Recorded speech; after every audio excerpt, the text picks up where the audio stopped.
これが真の絶望の姿だ。ト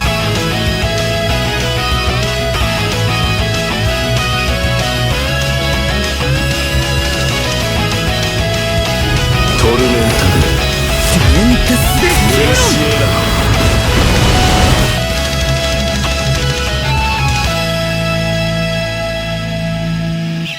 Alright, what is going on, guys? This is your boy the Death Smasher, and welcome back to another Bleach Brave Souls video. And today we are back again with another tier list. Yo, what was the last one I actually did? Oh, it was 1000 Year Bloodborne, not too long ago. But anyways, the year is about to end. Thank God, because that exists. And I figure I may as well rack up all 18 of the 2020 seasonal characters and actually rank them from best to worst in their own respective attribute. And as you guys can see, we did not get a lot of seasonal characters because most of them were actually skipped in favor of Campfire Enrolled in 1000 Year Bloodborne. Like, for example, Parasol, Halloween, Spirit Society. Like, those three banners did not come out this year, which is a bit sad if I'm being honest, because that could have given me some time to save up, but nope. So anyways, here we are, and we are going to rank them from best to worst, as I did with the 1000 Year Bloodborne characters.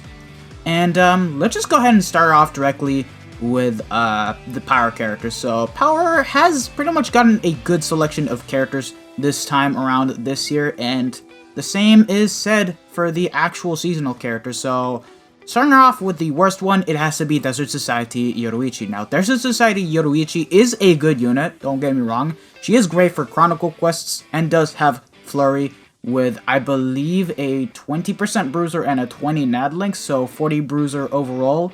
That being said, she does lack Guard Break, and even then, she's still going to be clearing content just fine, but she's not going to be super effective compared to most Flurry characters that are out there, like Masaki and Campfire Enrolled Grimjail, but you guys get the point. And up next, we have the Machine Society Toshiro. Really good character overall, however, how do I go about this? Let's just say that he's been surpassed over and over again by the likes of this Nemu, which I'm about to classify right now. Well, actually, pretty soon. You guys will see where I'm gonna class her. And even then, his only use right now has to be in guild quests because he has weakening on all of his attacks. His first strong attack is the 2500 length beam move. Second strong attack is the same as Campfire Enrolled Shuhei, but without the Havocs, so way less range, and has like, I believe, 620 radius, 630. Please do correct me in the comment section below because I do not remember. And then his third strong attack is the 975 radius AoE in front of him. Overall, still a very good character to use. I would not say that he's the best power character overall. But yeah, and then the next spot, I have to give it to Machine Society Riruka. Riruka, the reason why I'm actually classifying her higher than Toshiro, higher than Desert Society Yoruichi, is because of the fact that she has the pot skill, and because this is entirely PvE based, you're obviously going to be farming a lot of Inheritance Zone. And this character overall is very good because she's basically Kenpachi on crack.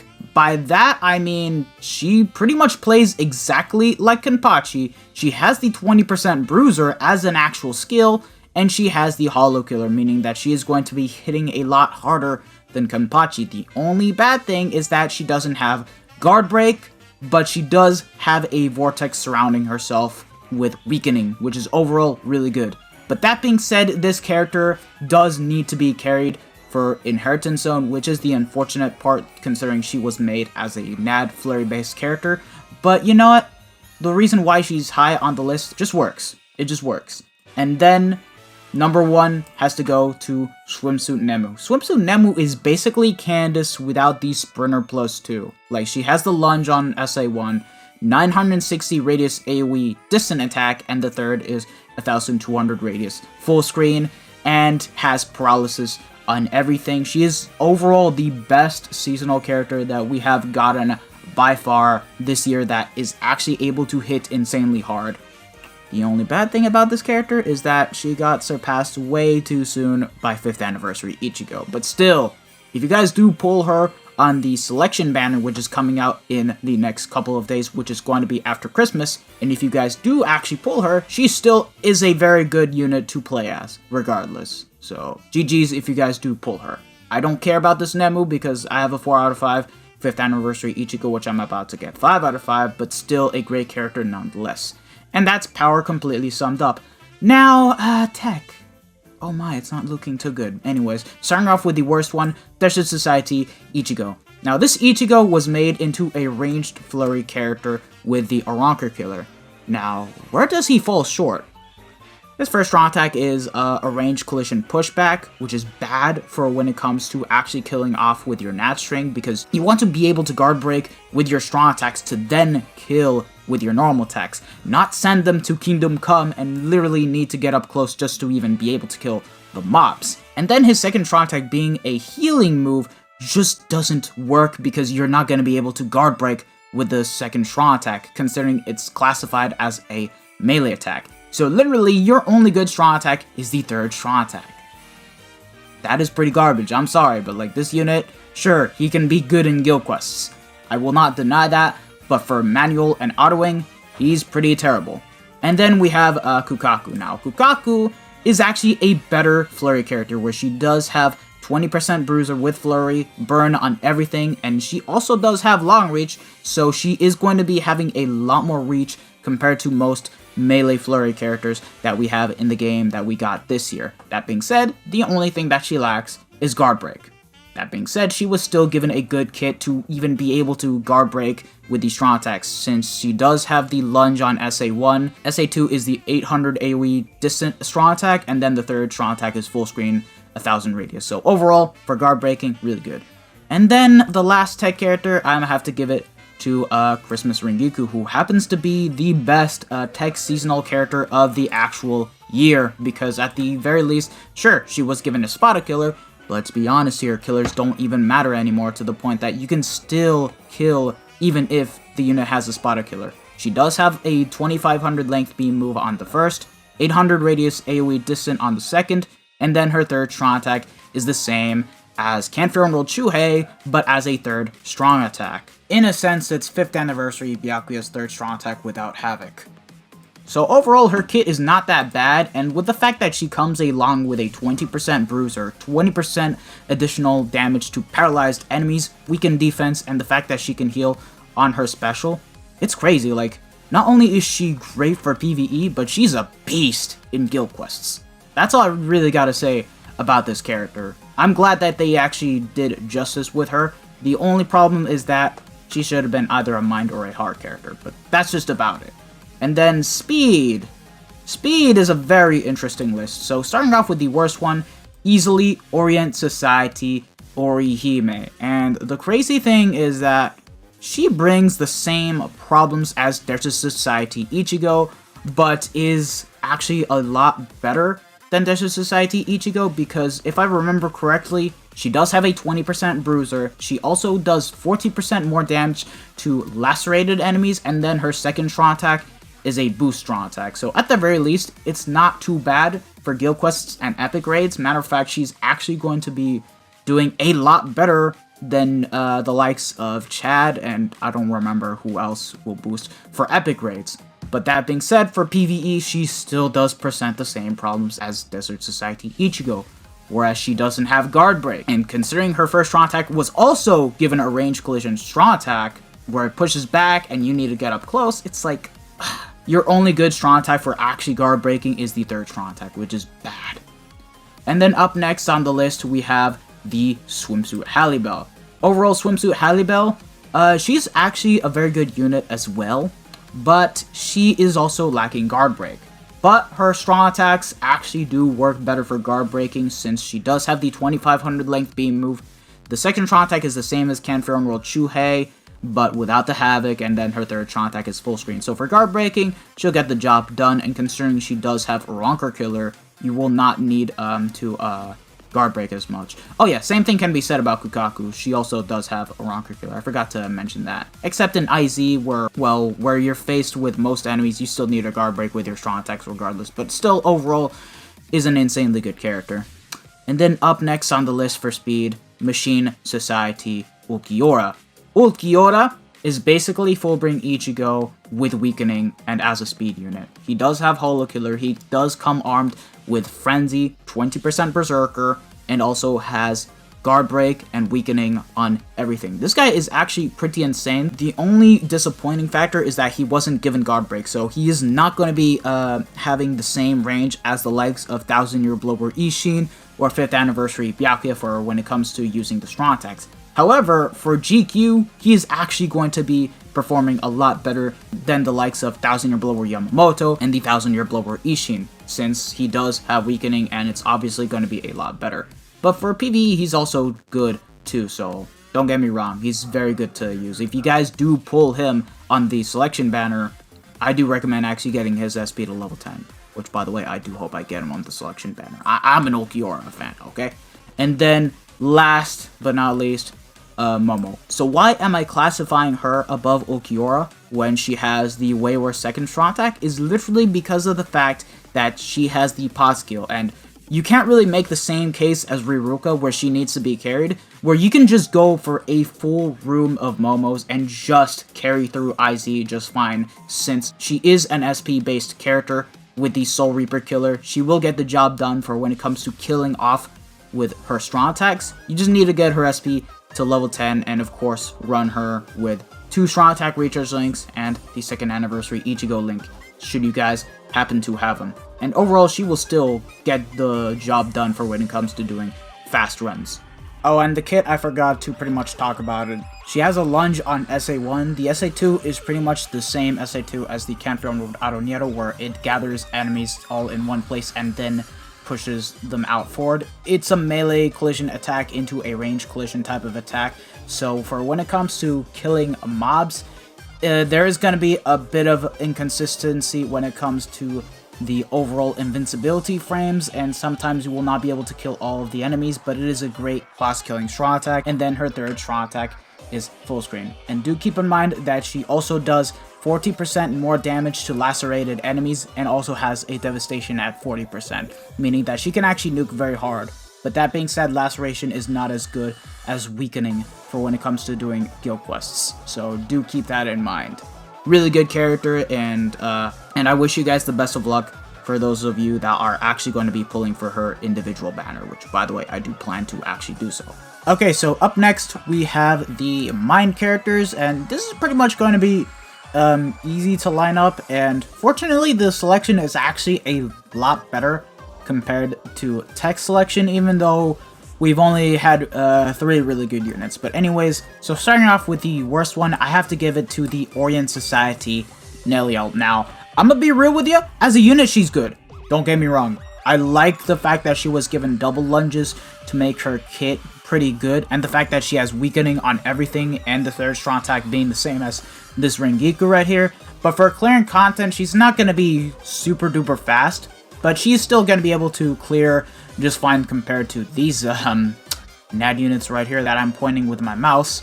So other than that, as a character, she's okay, but even I think that the Christmas Riruka has to be actually a lot better. Now, okay, her first strong attack is garbage.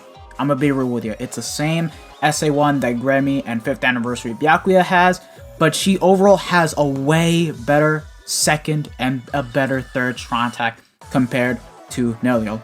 Killer aside, I know Neliel has Soul Reaper Killer and Riruka has Holo Killer, but for clearing out content in PvE, she actually does shine a lot better, even though for Holo Killer, there is a lot more competition in which units like Koga and the TLA Shinji are obviously going to be a lot better than this Riruka. Just saying. But as an overall seasonal character that is pretty much being compared in a seasonal tier list, I do think that Riruka holds the number 2 spot a lot better compared to Orient Society Neliel. And then at number 1, we have the Machine Society Retsu. Retsu, I'ma be real with you, she is basically a Noel compensation because she is a ranged Soul Reaper Killer that shares the exact same kit as her, just the fact that she doesn't have the Nullify ranged resistance and she has the ranged collision SA1. But that being said, because she actually has Havoc and Guard Break, the SA1 can actually work a lot better in that favor, as you can actually kill a bit more. She does have Frenzy with a 20% Berserker, and even if you don't kill with that SA1, you can still use the SA2 and SA3, which happen to be the same exact strong attacks that Noel has, since she does have the 960 radius AoE distant attack in front of her, and then the 1200 radius full screen third strong attack, which just makes her overall a really good character. She's very underrated too, which is saying a lot. And honestly, she's just as good as Gremmy, if I'm being honest. If not slightly better because of the fact that she has Guard Break. But, yeah, that's the mine selection summed up in a nutshell. And now we have the heart selection, so, let's get it over and done with. Starting it off with the worst character, I have to give it to Machine Society, Izuru. Izuru, I'm gonna be real with you, he presents the exact same problems as this Desert Society Ichigo, and as this Orient Society Orihime. No guard break, but he does hit harder than Desert Society Ichigo, and he doesn't boost. Like, he only heals on the second strong attack, he has range collision, and it just doesn't really work out well. But that being said, his first strong attack is basically the same as Gremmy's SA1, so for when it comes to just guard breaking, at the very least, he's not going to be pushing back as far as this Desert Society Ichigo. So upon guard breaking with the first strong attack, you can just get up close and kill the mobs just fine with your normal attacking string.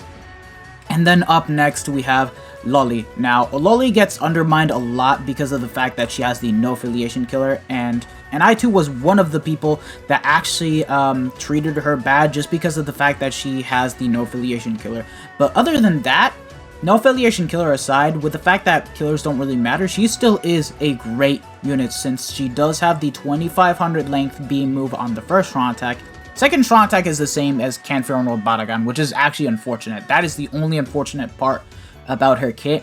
And then her third strong attack is the 975 radius AoE distant strong attack in front of her. So in other words, she's basically a better Canfero no Baragan in a similar sense, and she does have burn, so for some common quests, she is actually going to be very good, and for PvE, she still is going to cleave through just fine as is.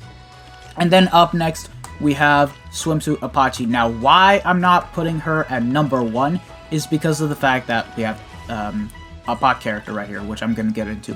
But other than that, Apache defined the fact that characters do not need good PvE killers to shine bright and be able to kill enemies, because she is given Frenzy with Havoc at 20% and a Berserker of 40%, and this character alone is literally the best ranged part character that we have as an SP based character, which is insane because she does have the 1200 width by 1200 length beam move, so it's not going to be covering the same distance as a 3000 length beam move would. However, for when it comes to covering the mobs that are in front of her, it gets the job done. So there's nothing narrow about the first strong attack, and we'll be able to cleave through just fine. Second strong attack is 960 radius AoE distant in front of her, and then her third strong attack is full screen 1200 radius.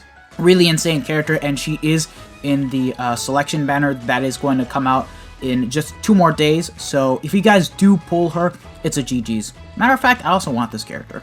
And then at number 1, I have to give it to Desert Society Rukia. Now, even though this unit does not have Havoc and doesn't have the same Berserker as this Apache, the reason why I'm putting her above Apache is because of the simple fact that, just like Momo, she does not need to be carried in Inheritance Zone, and she is going to ease the grind for Mind Pots, and you can use her just fine as a main unit, and you can clear out rooms with her. She has a lunge on first, 800 radius AoE distant attack on the second, and then the third strong attack is a charged strong attack, which upon fully charging it, it's 900 radius, but in front of her, not around her, in front of her, meaning that you can actually use the SA3 very well compared to a typical standard charged SA3 where it's just 900 radius around you, which just overall makes her really good. She's very valuable as a character, and she's also going to be back in the selection banner for you guys to pull for. But yeah, that completely sums up the entire seasonal 2020 tier list that I've managed to cover. We did not get a lot of seasonal banners this time around, considering we actually had 3 completely skipped over because of Thousand Year Blower and Canfrion World, which is a bit of a shame because it could have given us a bit more time to be able to save up for future banners, but Caleb likes to be greedy, I guess. What else can I say? Anyways, do you guys agree with this tier list? Let me know in the comment section below. I know this list is actually going to be very controversial in and of itself, and I decided to rank the pot units higher, even though some of the units are completely going to be undermined by other units when it comes to actually doing fast runs. But do keep in mind that the pot units, for when it comes to farming Inheritance Zone, you're just going to get a lot more use out of playing a standard character, and the only time you're really going to be carrying a pot unit would pretty much have to be when doing power only and tech only, considering the pot units are actually flurry based units. I know you can make the same exact excuse with the Mind Kisuke, but Mind Kisuke has guard break like Tokinata, so it's like it's not a big issue. But yeah, let me know in the comment section below. Anyways, thank you guys for watching this video. If you guys like this video, don't forget to smash that like button, share this video with your friends and family, subscribe to the channel if you guys haven't already, and hit the bell notification so that way you guys are up to date with my most recent videos. And don't forget to also follow me on Twitter, link will be in the description below. And with that being said, I would like to wish you all a Merry Christmas. Stay safe because the virus is still around and the pandemic ain't over yet. The vaccines are coming, but it'll take a bit more time. Have a wonderful moment with your family, and have an overall really good one. I won't be uploading tomorrow on Christmas Day because I'll just be busy with my family, but I will work on some content to actually dish out for you guys to enjoy in the coming days. So yeah, this has been your boy the Death Smasher, and I am going to be signing out. Peace out, lads.